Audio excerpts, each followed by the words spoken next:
শুভ সময় বন্ধুরা। Travel, tourism ও immigration সংক্রান্ত বাস্তব অভিজ্ঞতা ও তথ্য প্রদানমূলক ব্লগ বিহগে আপনাদের স্বাগতম। ঢাকা গুয়াংজু ভ্রমণের এই পর্বে আজ আমি আপনাদের সাথে শেয়ার করব ঢাকা গুয়াংজু ভ্রমণের অভিজ্ঞতা, বিশেষ করে ক্যান্টন টাওয়ার বা গুয়াংজু টাওয়ার সম্পর্কে। এর আগে আমি আপনাদের সাথে শেয়ার করছি ইমিগ্রেশনের বাস্তব অভিজ্ঞতা, মেট্রোতে চড়ার বিস্তারিত তথ্য সহ হোটেলে অবস্থান, কেনাকাটা ও অন্যান্য তথ্য প্রদানের কথা। বাংলাদেশিদের জন্য গুয়াংজু তথা চায়নার কমন একটা স্থান হচ্ছে সানিয়ানলি। মেট্রোতে করে আপনি যেতে চাইলে আপনাকে ক্যান্টন টাওয়ার নামেই মেট্রো সাবওয়ে স্টেশন রয়েছে, সেখানেই নামতে হবে। মেট্রোতে চড়ার বিষয়ে এর আগের একটা ভিডিওতে আমি বিস্তারিত আলাপ করেছি। আজ আমি আপনাদের সাথে গুয়াংজু টাওয়ার বা ক্যান্টন টাওয়ার নিয়ে আলাপ করব। ক্যান্টন টাওয়ার হচ্ছে বিশ্বের দ্বিতীয় উঁচু টাওয়ার, আবার আরেকভাবে তৃতীয় উঁচু টাওয়ার। কিভাবে সেটা বলছি। আমি যখন ইন্টারনেট ঘেঁটে তথ্য নেওয়ার চেষ্টা করেছি তখন পেয়েছি এটা বিশ্বের দ্বিতীয় উচ্চতম টাওয়ার, কিন্তু আমি সরাসরি টাওয়ারে ভ্রমণ করতে গিয়ে তাদের থেকে যে তথ্য পেয়েছি সেটার মধ্যে তৃতীয়। আমি ছবি সহ আপনাদের দেখাচ্ছি। তখন আমার মনে একটা খটকা লাগলো, তাহলে নেটে পেলাম দ্বিতীয় কেন? পরবর্তীতে আরও বিস্তারিত তথ্য ঘেটে বুঝলাম কিছু বিষয় রয়েছে, যেমন উঁচু ভবনের এক হিসাব, আবার উঁচু চূড়ার বা টাওয়ারের আরেক হিসাব। যাই হোক, এটা সত্য যে এটা সারা পৃথিবীর সর্বোচ্চ তালিকার একটা টাওয়ার। চায়না অনেক উন্নত, সেটা জানলেও চায়না না গেলে এটা বুঝতে পারতাম না যে চায়না আসলে বিশ্বের অনেক উন্নত একটা দেশ। যেমন এই শহরটা দেখলে, শহরের অন্য স্থাপনা দেখলে বুঝতে পারবেন। চায়নার এই ক্যান্টন টাওয়ার ছাড়াই প্রায় এর কাছাকাছি উচ্চ আরও অনেক ভবন রয়েছে। যেমন ক্যান্টন টাওয়ারের নিকটে রয়েছে বিশ্বের অন্যতম উঁচু ভবন সিটিএফ ফাইন্যান্স সেন্টার, যা 111 তলা বা উচ্চতা 530 মিটার। তার পাশে রয়েছে আরেকটা উঁচু টাওয়ার, আইএফসি টাওয়ার বা গুয়াংজু ইন্টারন্যাশনাল ফাইন্যান্স সেন্টার।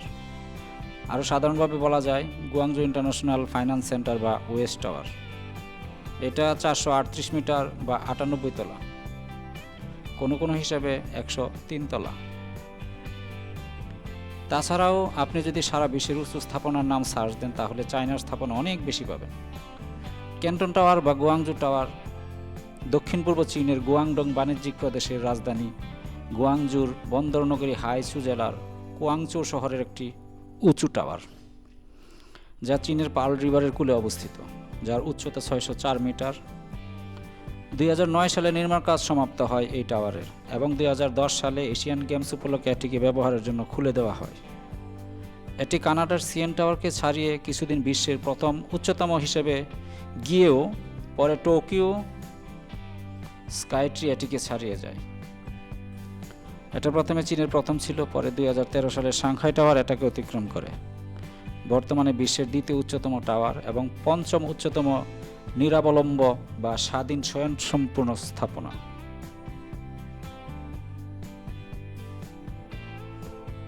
এটা একই সাথে টেলিভিশন টাওয়ার ও সাইট সিইং পর্যবেক্ষণ টাওয়ার বা কমিউনিকেশন টাওয়ার। যেহেতু আমি শাস্ত্রীয় ভ্রমণের আলাপ করছি, তাই মেট্রোর কথাই বলছি। সানিয়ানলি বা যে কোনো জায়গা থেকে ক্যান্টন টাওয়ার নামেই মেট্রো সাবওয়ে স্টেশন রয়েছে, সেখানে আপনি নামবেন। আমি তো প্রথমে দেখেই মুগ্ধ হয়ে গেছি, এত সুন্দর টাওয়ার। এই টাওয়ারের চূড়াতে তো উঠতেই হবে। কেন বলছি এই কথা?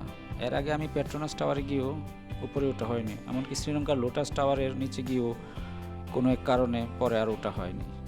কিন্তু ভ্রমণ শেষ করে চলে আসার পর মনে হয়েছে উপরে না উঠে ভুল করেছি, সময় বের করে উপরে ওঠার প্রয়োজন ছিল। কেননা সব সময় তো আর যাওয়া হবে না, তাই এবার আর ভুল করব না। তাছাড়া এই টাওয়ারের সৌন্দর্য দেখে উপরে ওঠার লোভ সামলাতে পারলাম না।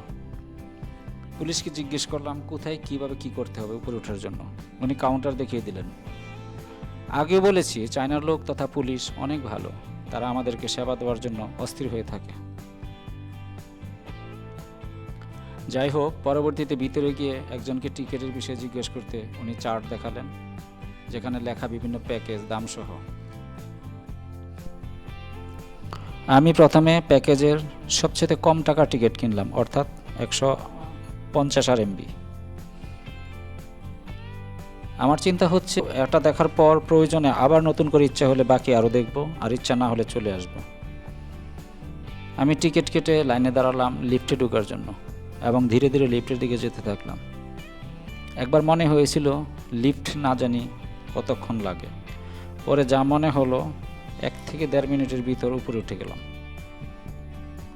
উপরে উঠে যে দৃশ্য চোখে পড়বে তা দেখে যে কারো সৌন্দর্যে পাগল হয়ে যাবার অবস্থা হবে।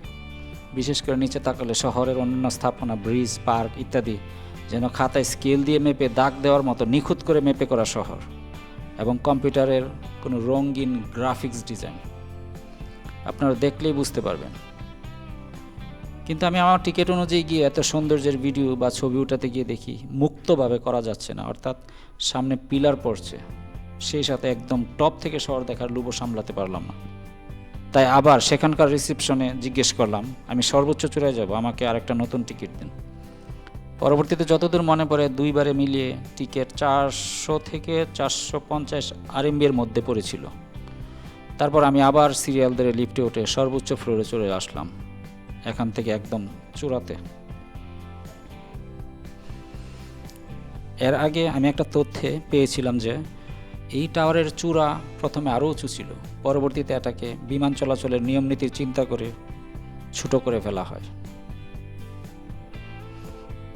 আপনারা গুয়াংজু টাওয়ার বা ক্যান্টন টাওয়ারের উঁচু থেকে কেমন দেখা যায় গুয়াংজু শহর দেখতে থাকুন। অন্যান্য দেশের লোক বা পুলিশের দায়িত্ববোধ দেখে বিদায় নেবার আগে আমি আপনাদের সাথে একটা বিষয় শেয়ার করতে চাই। একটা বিষয় ভাবুন তো, একজন ট্রাফিক পুলিশ বৃষ্টিতে ভিজে ডিউটি করলে আমরা ভিডিও করে ফেসবুকে, ইউটিউবে ছেড়ে দিই এই বলে যে একটা লাইক না দিয়ে, একটা শেয়ার না দিয়ে যাবেন না। কিন্তু একটু ভাবুন তো, বৃষ্টির দিন কি পুলিশের ঘরে বসে থাকার কথা, নাকি স্বাভাবিক নিয়মে তার ডিউটি চালিয়ে যাওয়ার কথা? আমাদের চিন্তাভাবনা কেন এমন অস্বাভাবিক হবে, এমন নিচু হবে? আসুন না, আপনি আমি যতদূর পারি আমাদের চিন্তা পাল্টাই। ধন্যবাদ সবাইকে।